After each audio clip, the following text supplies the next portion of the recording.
오늘 너무 더워가지고 다들 집에서 쉬실까 생각했는데 언제나 저보다 훨씬 믿음이 다 좋으신 것 같아요. 그래가지고 가장 더운 날 가장 많이 예배에 참여하신 것 같아서 너무 감사하고 우리 추천교회 믿음의 저력이 있다는 걸 좀 느끼게 되는 오늘 하루가 아닌가 생각을 하게 됩니다. 오늘 우리가 함께 좀 본문 말씀을 한번 보시면 예수께서 안식일에 한 회당에서 가르치실 때에 이렇게 말씀이 시작하고 있죠. 이렇게 말씀이 시작하고 있는데 이렇게 시작한다라는 것은 오늘 말씀 속 이 내용이 꼬부라진 여자를 고치시는 내용이잖아요. 이 부제에 쓰여져 있는데 근데 이 사건이 단순히 그저 예수님께서 병든 사람을 한 사람 고치신 이야기, 한 사람 낫게 하신 이야기 이런 식으로만 그러한 기적의 이야기로만 이해하고 넘어가서는 안 된다라는 것을 첫 문장에서 우리에게 알려주고 있습니다.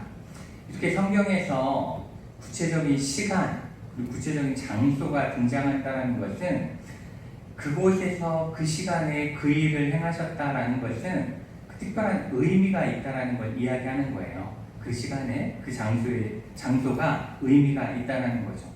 그렇기 때문에 우리가 이 말씀을 이해하기 위해서는 이 회당이라는 장소 그리고 안식일이라는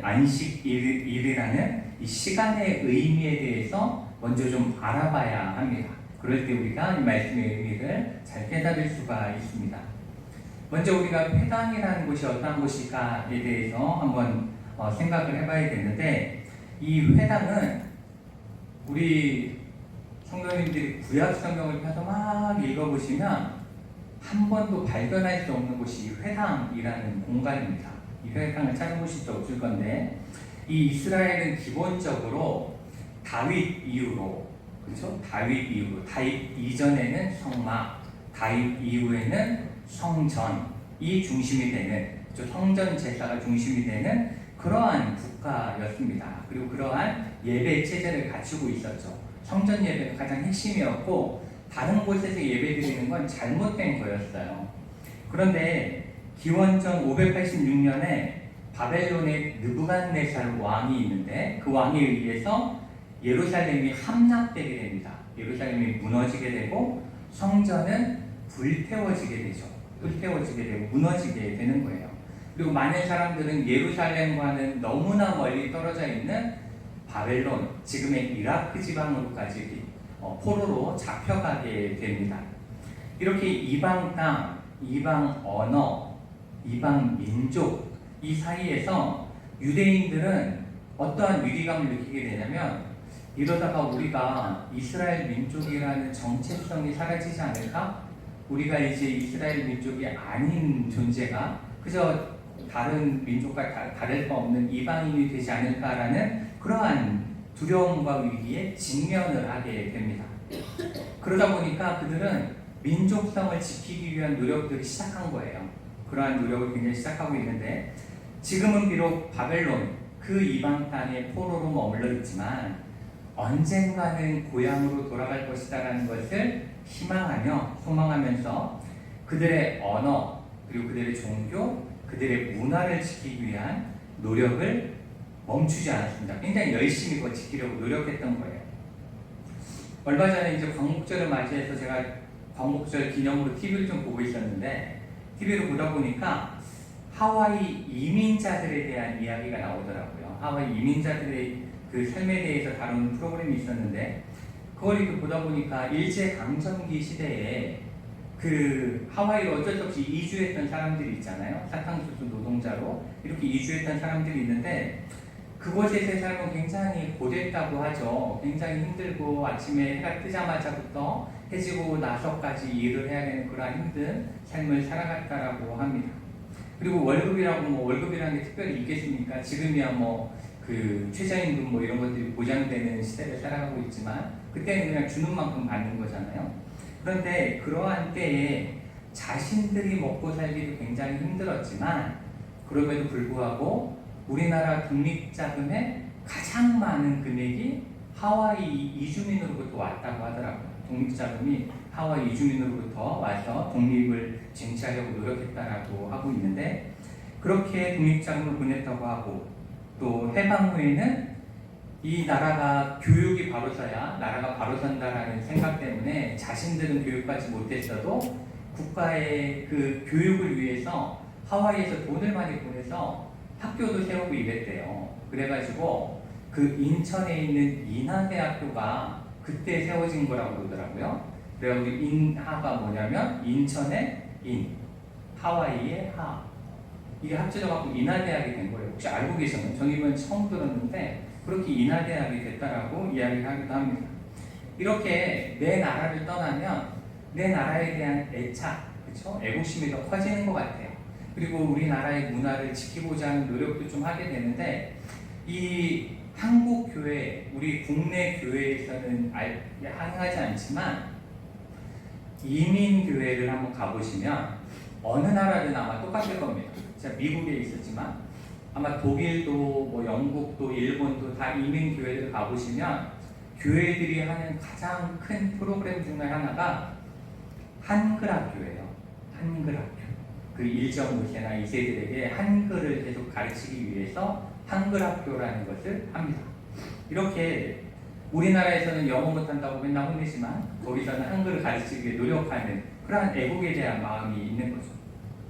이렇게 바벨론에서 이민자로서 힘들게 살아가던 유대인들이었지만 자신들의 민족적 정체성을 지키는 것을 누구보다도 중요하게 생각을 했고 그래서 교육하는 장소 또 자신들의 그러한 사회적인 풍습을 가르치는 그러한 장소이자 하나님을 예배하는 예배의 장소로서 그 사람들이 만들어낸 공간이 바로 회당입니다.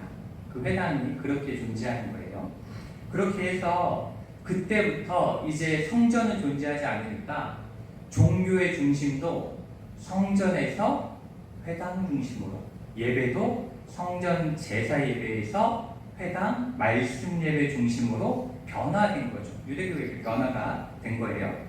그런데 이렇게 정체성을 민족적 정체성 그리고 신앙적 정체성을 지키려고 하다 보면 특히 변질된 이방 땅에서 순수한 전통을 지키려고 노력하다 보면 어떻게 해야 되냐면 단지 말씀을 그저 열심히 읽는 데서 그치는 것이 아니라 말씀을 어떻게 살아가는 것이 중요한가 어떻게 살아가는 것이 말씀대로 사는 것인가에 집착하게 됩니다. 그것에 대해서 사람들이 집착을 하기 시작해요.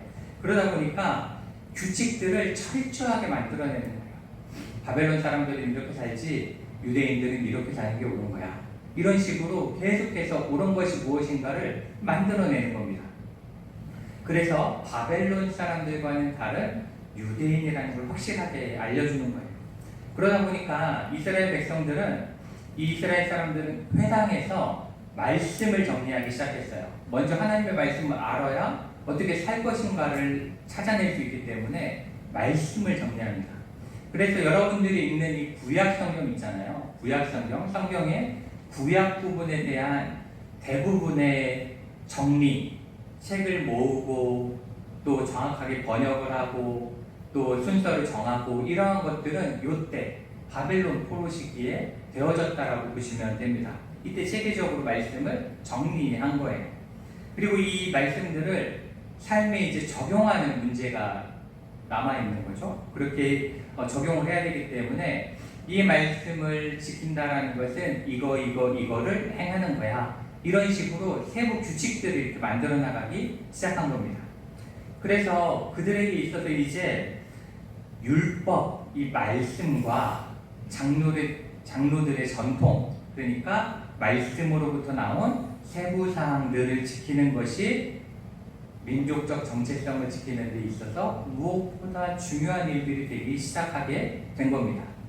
그래서 그들이 이제 세부 규칙을 정하는데 그 유대인들에게 있어서 가장 중요한 율법은 안식일법이었어요. 안식일을 어떻게 지키는가. 왜냐하면 하나님께서 지키라 하신 날이기 때문에 그날을 어떻게 지키는 것이 가장 옳은가에 대한 고민이 있었고 연구가 있었습니다.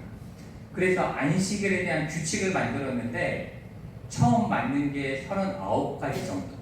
그 다음에 좀 더 열심히 지키는 사람들은 추가해서 더 말씀을 지켰다고 해요. 만들었다고 하는데 이 안식일에 기본적으로 해선 안 되는 39가지의 사항이 있는데 그 중에 몇 가지만 소개를 해드려 보면 안식일에는 바느질을 하면 안 됩니다.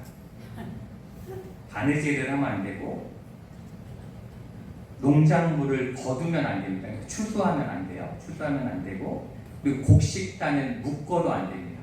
묶는 일도 하면 안 되고 곡식을 까부는 일도 하면 안 됩니다. 그리고 채질도 하면 안 돼요.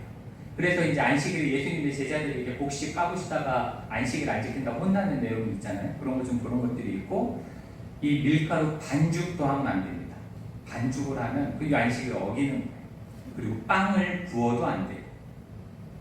그리고 또 실을 엮어도 안 됩니다. 매듭을 지면 안 되는 거예요. 매듭을 지면 안식일을 어기는 게 되는 겁니다. 그리고 2개의 실을 엮어도 안 됩니다. 그것도 안 되는 거예요. 그리고 2개의 실이 묶여 있는 걸 풀어도 법을 어기는 거예요. 안식일을 제대로 지키지 않는 거죠. 그리고 2글자를 쓰면 안식일을 어기는 겁니다. 글자 2개를 쓰면 안식일을 어기는 거예요. 그리고 2글자를 쓰기 위해서 2글자를 지우면 안식일을 어기는 거예요. 이런 식으로 정말 세세한 조항들이 많이 있었고 불 끄는 일도 하면 안 됩니다. 불 끄는 일도 안식일을 범하는 거. 그럼 뭐도 안식일을 범하는 거예요? 불을 켜는 것도 안식일을 범하는 그러한 죄라고 볼 수 있습니다. 그리고 물건을 제가 이렇게 들어가지고 이쪽으로 옮기면 안식일을 어기는 게 되는 거예요. 이 정도로 세세하게 안식일법을 정한 겁니다.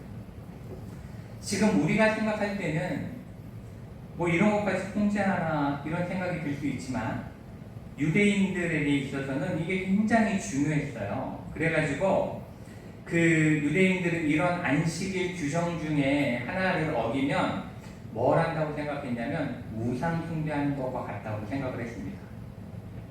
그렇지만 우상 숭배자가 이 규칙을 지키면 죄사함을 받는다고 가르치기까지 했어요. 그 정도로 이 규칙을 중요하게 여겼던 것입니다.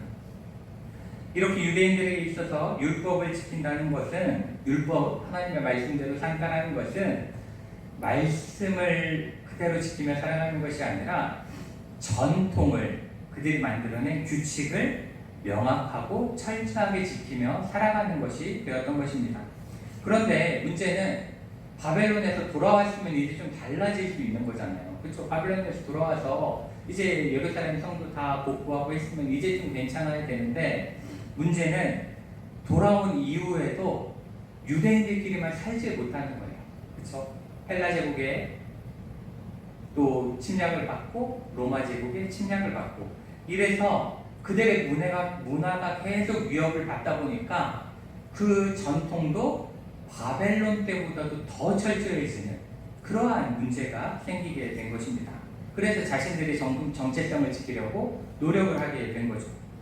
이러한 그 문화적인 역사적인 이해 속에서 오늘 말씀을 한번 읽어보시면 여기서 나오는 회당장의 모습 우리가 한번 14절 말씀 보실까요? 14장 말씀 보시면 회당장이 예수께서 안식일에 병 고치시는 것을 분내어 무리에게 이르되 일할 날이 엿새가 있으니 그동안에 와서 고침을 받을 것이요 안식일에는 하지 말 것이니라 하거늘 이렇게 말씀하고 있는데 이 말씀을 보시면 회당장이 화를 내고 있는 포인트를 명확하게 알 수 있어요. 회당장이 지금 화를 내는 포인트는 예수님이 병을 고치신 게 아닙니다. 그렇죠? 병을 고치신 거에 대한 불만이 아니에요. 문제는 안식일에 병 고치는 일을 한 것이 문제인 겁니다. 안식일에 일한 것이 문제인 거예요. 왜냐하면 회당이 아까 뭐라고 그랬어요? 율법을 정리하고 규칙을 만드는 곳이 회당이었잖아요. 그럼 회당장은 뭐예요? 그것을 철저히 지키도록 교육하는 사람이 회당장이에요. 그러니까 이 회당장 입장에서는 자신이 하나님의 율법과 장로들의 전통을 지키는 사람인데 지금 자기 눈앞에서 그 전통이 지켜지지 않는 것을 보니까 화가 난 거죠. 그거에 분개하고 있는 겁니다. 지금 이 회당장에 있어서는 고통받는 사람은 중요한 게 아니에요. 그 사람이 지켜야 될 건 이 사람이 아니라 뭐예요? 지켜야 될 전통이 그에게 중요한 것이 되어져 있는 것입니다. 그리고 그렇게 회당장은 그렇게 전통을 지킬 때에만 자기의 민족이 로마로부터 하나님의 백성을 지킬 수 있다라고 생각하고 있었던 겁니다. 그러니까 이 회당장의 마음은 그 열심히 있는 거예요. 그런데 예수님은 다르셨죠. 예수님은 다르셨습니다. 이 안식일에 와서 말씀을 전하시면서 이 말씀을 보시면 그 안식일 회당에서 가르치실 때에 11절부터 보세요. 18회 동안이나 귀신 들려 앓으며 꼬부라져 조금도 펴지 못하는 한 여자가 있었는데 예수님께서 보셨습니다. 그쵸? 보시게 된 거예요. 이 말은 이 예수님에게 있어서는 지금이 무슨 날인가, 지금이 무슨 요일인가, 어떤 날인가 중요하지 않은 거예요. 예수님에게 있어서는 고통받고 있는 이 한 여인이 보여지게 된 겁니다. 모든 관심이 이 날에 있는 것이 아니라 고통받는 사람에게 있었던 거예요. 그래서 12절 말씀을 보시면 이 예수님의 관심을 어떻게 표현하고 있냐면 보셨다, 부르셨다, 이르셨다, 안수하셨다, 이렇게 네 가지의 동사로 계속 행동하고 계신, 동사는 행동이잖아요. 그렇게 네 가지의 동사를 통해서 예수님께서 적극적으로 그녀를 고치기 위해 행동하셨다라는 것을 보여주고 있습니다. 그렇기 때문에 어찌 보면 예수님께서 그 여인을 사랑하시고 긍휼히 여기시고 하는 마음이 매우 컸다라는 것을 이 동사들을 통해서 누가는 우리에게 알려주고 있는 겁니다. 이렇게 예수님의 모든 관심은 그 여인에게 있었던 거예요. 그래도 한번 생각을 해보세요. 우리가 한번 생각해보면 이 회당장의 말처럼 이 안식일 말고도 일할 시간은 많아요. 그렇죠? 6일의 시간이 있잖아요. 6일의 시간이 이미 존재하고 있고, 또 이 여인이 지금 막 응급실에 온 게 아니에요. 막 죽을 병에 걸려서 응급실에 온 게 아니라 몇 년 동안 아팠다고 그래요? 18년 동안 아팠던 사람이에요. 그러면은 안식일 하루 정도 더 아프고 내일 나아도 불평할 부분이 별로 없는 사람이야. 그렇죠? 18년을 아팠는데 뭐 하루 더 참는다고 뭐가 그렇게 어렵겠어요? 이렇게 생각할 수 있어요. 그리고 이 말씀을 보면 안식일에 이런 일을 행하면 누가 화낼 것 같고 우리 뻔히 알아요? 회당장이 화낼 걸 다 알아요. 유대인들, 전통을 중요시하는 유대인들은 이 예수님의 모습을 다 싫어하거나 거부할 수 있다는 것을 누구나 다 알고 있어요. 그런데 왜 이날 이렇게 행하셨을까? 억지로 회당장을 화나게 하려고 이렇게 하신 걸까? 도발하고 있는 걸까? 말다툼을 하고 싶으신 걸까? 뭐 이런 생각을 해볼 수가 있는 거죠. 그런 상황 속에서 우리가 이 예수님의 행동을 정확하게 이해하기 위해서는 무엇을 알고 있어야 되냐면 과연 안식일이 성경에서 어떠한 의미를 우리에게 주는 것일까에 대해서 우리가 생각을 해봐야 되는 거예요. 그래야 예수님의 이 행동을 이해할 수가 있는 겁니다. 우리 안식일하면 뭐 하는 날을 생각해요? 푹 쉬는 날, 아무 일도 안 하는 날, 이렇게 생각하죠. 그러면 성경에서는 도대체 안식일을 왜 하나님께서 정하셨다라고 생각하는지를 한번 찾아보도록 하겠습니다. 우리 한번 성경 오랜만에 한번 찾아볼게요. 출애굽기 20장 한번 찾아보도록 하겠습니다. 이 시간쯤 되면 피곤해 하시기 때문에 한번 성경을 넘기셔야 또 맑은 정신으로 우리가 볼 수 있으니 출애굽기 20장 말씀. 자, 20장 찾으셨나요? 8절부터 11절까지의 말씀을 한번 보도록 하겠습니다. 8절부터 11절까지의 말씀 우리 한 목소리로 함께 읽겠습니다. 안식일을 기억하여 거룩하게 지키라.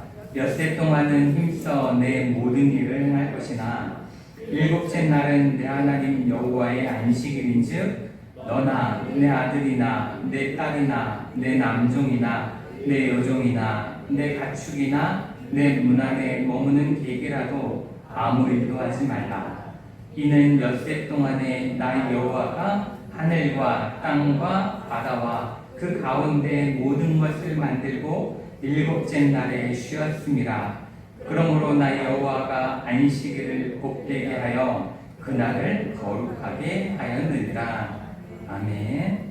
이 말씀은 출애굽기에 기록된 10계명 중에 안식일에 관한 부분이에요. 그렇죠? 20장의 10계명에 관한 말씀이고 이 부분이 안식일에 관한 말씀인데 여기서 안식일을 다 쉬어야 된다고 말씀하면서 그렇게 쉬어야 되는 이유에 대해서 11절에 설명하고 있습니다. 11절에 뭐라고 설명하냐면 엿새 동안 나 여호와가 하늘과 땅과 바다와 그 가운데 모든 것을 만들고 일곱째 날에 쉬셨기 때문이다. 이렇게 말씀하고 있습니다.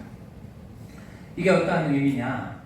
자, 하나님께서 6일 동안 천지를 창조하셨어요. 그렇죠? 첫날 빛이 있으라부터 마지막 날 사람까지 다 창조를 하셨어요. 일곱째 날 안식하셨죠. 그리고 하나님 여덟째 날 뭘 하셨어요? 일곱째 날 안식하시고 여덟째 날 뭐 하셨어요? 생각 안 해보셨죠? 자, 여기서 6일을 창조하시고 일곱째 날 쉬셨다는 것은 어떠한 의미를 가지고 있는 거냐면 6일 동안의 하나님의 창조가 완전했기 때문에 그것에 대해서 쉬셨다라고 표현하는 거예요.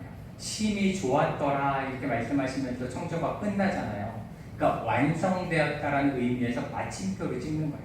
안식으로 마침표를 찍는 이 시간이 바로 이 안식일이고 그렇기 때문에 우리는 이 안식일에 하나님께서 이 땅을 완전하게 창조하신 하나님은 완전하신 분이십니다라고 찬양하며 하나님을 예배하는 날이 안식일이다라는 겁니다.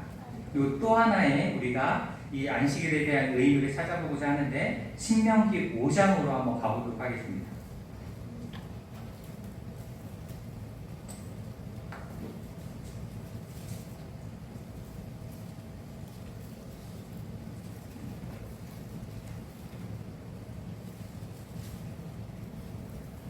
신명기 5장 15절 말씀을 보겠습니다. 15절 우리가 12절부터 14절까지는 앞의 내용과 거의 똑같기 때문에 15절 말씀을 신명기 5장 15절 말씀을 함께 한번 읽어볼까요? 시작.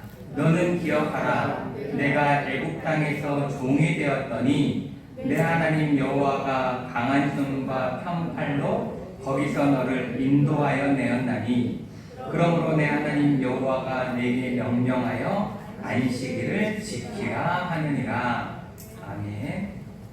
틀리죠?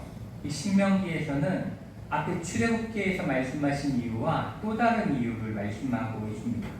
이 신명기에서 말씀하시는 안식일에 대한 말씀을 보시면 안식일을 거룩하게 지키라 명하신 이유에 대해서 뭐라고 표현하고 있어요? 바로 애굽 땅에서 노예로 얽매여 살아가던 이스라엘을 온전한 자유인으로 해방시키심에 대해서 감사하는 마음으로 예배를 드려라, 안식하라 이렇게 말씀을 하고 있는 겁니다. 자, 이 출애굽기의 말씀 그리고 이 신명기의 말씀 속에서 안식일의 의미를 합쳐서 한번 생각을 해보면 이 성경, 율법서, 창세기, 출애굽기, 신명기 이 율법서를 통해서 우리에게 주시는 안식일의 참된 의미는 어떤 의미냐면 바로 이 안식일이 원래는 하나님께서 완전하게 창조하신 날에 대한 감사잖아요. 근데 뭐예요? 죄가 들어와서 완전함이 불완전하게 됐어요. 그렇기 때문에 이 안식일에 우리는 하나님의 완전하심을 위해서 온전하게 되기 위해 하나님께 기도하며 예배해야 되는 날이 되어지는 겁니다. 그리고 또한 사탄이 우리를 올가매고 있어요. 우리를 죄로 뒤덮고 있어요. 그렇기 때문에 그 죄로부터 해방되기 위해서 애굽 땅에서 그들이 풀려났듯이 우리도 이 죄로부터 해방되기 위해서 하나님을 찾으며 예배하는 날이 이 안식일의 의미다라는 겁니다. 이러한 의미 속에서 오늘 말씀을 보시면 이 예수님께서 이 여인을 안식일에 치유하신 이유를 우리가 발견할 수가 있는 거죠. 예수님에게 있어서 이 18회 동안이나 귀신에게 속박되어서 육신적으로도 불완전하고 꼬꾸라져 하늘을 쳐다보지도 못하고 땅만 보며 살아가는 이 여인은 첫째는 불완전한 사람이죠. 그렇죠? 육신적으로 아파하고 꼬꾸라져 있으니까 불완전한 사람이고, 둘째는 귀신에게 억눌려 있는 사람이죠. 해방되어져야 되는 그러한 사람인 것입니다. 그러니까 예수님께서는 이 여인의 이 불완전함을 치유함으로 온전하게 하시고, 귀신 들려서 고통받고 있는 이 여인을 귀신의 고통으로부터 해방시키는 것이 이 안식일에 예수님이 해야 될 당연한 일이다. 이것이 바로 안식일에 우리가 해야 될 일이라는 것을 우리에게 알려주시기 위해서, 회당장이 그렇게 뭐라고 할 것도 알고 화를 낼 것도 알지만 그래도 그 일을 행하신 거예요. 왜냐? 안식일은 그러한 날이니까. 하나님께서 안식일을 우리에게 허락하신 날은 이것도 하지마 저것도 하지마. 저 어려서 주일날 오락실 갔다가 엄마한테 엄청 혼나고, 동네에 슈퍼 가가지고 뭐 하나 사 먹었다 엄청 혼났던 기억이 있는데, 그런 식으로 뭘 하지마 이런 날이 아니라, 그렇죠? 우리의 불완전함을 온전하게 바꾸고 우리의 연약함이 그러한 해방되어지는 그러한 은혜의 날이 바로 안식일이다라는 것을 선포하고 계신 거죠. 그렇기 때문에 예수님께서는 15절 말씀 속에서, 우리 그 누가복음 13장 15절 말씀 속에서, 외식하는 자들아 너희가 각각 안식일에 자기의 소나 나귀를 외양간에서 풀어내어 이끌고 가서 물을 먹이지 아니하느냐, 이렇게 말씀을 하시면서, 그들이 안식일의 본질은 망각한 채 자신이 만든 규정들이 자신들이 필요에 따라 자신들이 꼭 해야 될 일이면 느슨하게 해주고, 굳이 안 해도 되는 일이면 타이트하게 쪼이고, 이런 식으로 하는 것이 잘못됐다는 것을 크게 비판을 하고 있는 겁니다. 다른 의미대로 살아가지 않는 것을 비판하고 있는 거죠. 그리고 이렇게 안식일의 참된 의미를 가르치시고 실천하신 그 병자를 고치신 예수님의 모습 속에서, 예수님을 반대하는 자들에게는 17절 말씀은 뭐라고 그래요? 반대하는 자들은 부끄러움을 느끼게 하고, 그리고 온 무리는 이제 안식일의 참된 뜻을 알게 되었고, 안식일의 참된 구원의 의미를 알게 되었으니 모든 영광스러운 일을 함께 기뻐하게 되는 그러한 결과를 낳았다라고 볼 수가 있습니다. 결국 오늘 이 말씀은 우리에게 어떤 의미를 던져주는 거냐면, 우리가 신앙생활을 해나갈 때에, 여러분이 신앙생활을 해나갈 때에 겉으로 보여지는 형식에 얽매여서 신앙생활을 하시기 시작하면 그 가운데서는 어떠한 좋은 결과가 있지 않다는 것을 말씀하는 겁니다. 중요한 것은 그 말씀의 참된 본질을 깨닫고 그것을 실천하며 살아갈 때에 그 가운데서 하나님의 아름다운 열매들이 맺어진다는 것을 말씀하고 있는 겁니다. 그리고 또한 이 여인을 고치신 이야기 바로 앞에 나오는 말씀은 어찌 보면 이 여인에 대한 이야기에 대해서 먼저 설명하고 있는 것과 같다고 볼 수 있습니다. 이 누가복음 13장 6절부터 9절 말씀을 한번 마지막으로 잠깐 보실 텐데요. 여기 보시면, 이에 기후로 말씀하시되 한 사람이 포도원에 무화과 나무를 심은 것이 있더니 와서 그 열매를 구하였으나 얻지 못한지라. 무화과 나무를 심었는데 잘 자라긴 자라는데 뭐가 없어요? 열매가 없어요. 열매가 없다 보니까 포도원 지기에게 주인이 이렇게 이야기합니다. 내가 3년을 와서 이 무화과 나무에서 열매를 구하되 얻지 못하니 찍어버리라. 어찌 땅만 버리게 하겠느냐. 이럴 때에 포도원 지기가 이렇게 이야기합니다. 대답하여 이르되 주인이여 금년에도 그대로 두소서. 내가 두릅하고 거름을 줄이니 이후에 만일 열매가 열면 좋겠거니와 그렇지 않으면 찍어버리소서 하였다 하시니라. 이렇게 말씀하면서 열매 맺지 못하는, 겉으로는 잎사귀는 화려하지만 열매 맺지 못하는 이 회당을 향해서, 그리고 이스라엘 민족을 향해서 하시는 예수님의 말씀이다라는 것을 우리가 깨달을 수가 있습니다. 그렇다면 과연 우리는 어떻습니까? 여러분 한 분 한 분 나는 어떤지 한번 생각해 봤으면 좋겠습니다. 우리는 과연 교회 안에서 이렇게 신앙생활을 하고 예배를 드리면서 정말 하나님께서 나에게 원하시는 그 뜻을 온전히 찾고 구하며 그 신앙의 본질을 지켜가며 신앙생활을 하고 있는가? 정말 그 말씀의 본질에 따라 신앙생활을 하고 있는가? 예배란 무엇인가 항상 고민하고 항상 내가 드리는 예배가 무엇인가 생각하며 예배 자리에 나오고 있는가? 또 하나님께 예물을 드린다는 것이 어떠한 의미인가를 항상 소중히 여기며 헌금 생활을 하고 있는지, 또 하나님께 드리는 찬양에 대해서도 내가 과연 어떠한 마음으로 찬양하고 있는지를 항상 생각하고 있는지를 우리는 돌아볼 수 있어야 합니다. 그 본질이 가장 중요한 거예요. 저희 아들들이 가끔 하는 이야기가 있습니다. 이번에도 수련회 3번이나 왔잖아요. 우리 아들이 수련회를 이제 참여하는 수련회도 있었는데, 그때 이제 찬양팀 찬양을 이렇게 콘티를 이야기하면서 그런 이야기를 하더라고요. 수련회 왔으면 방방 뛰고 막 신나고 이런 찬양을 해야지 너무 안 신난다 이런 이야기를 하기도 하고, 기도회 때는 우리 아들들은 이게 편하게 슬픈 찬양을 해야 된대요. 이 느린 찬양을 슬픈 찬양이라고 표현하더라고요. 슬픈 찬양을 왜 안 하는지 모르겠다고 뭐 이런 이야기를 하는데, 어찌 보면 그 이야기를 전 들으면서 우리 아들들은 과연 찬양이라는 걸 뭐라고 생각하고 있는 걸까에 대해서 생각을 해보게 됐습니다. 찬양이란 어떠한 의미라고 생각하고 이 찬양에 대한 이야기를 하고 있는 걸까에 대한 고민을 하는 거죠. 저도 그렇습니다. 저도 이렇게 설교 준비를 할 때 본질에서 벗어난 생각들을 자주 해요.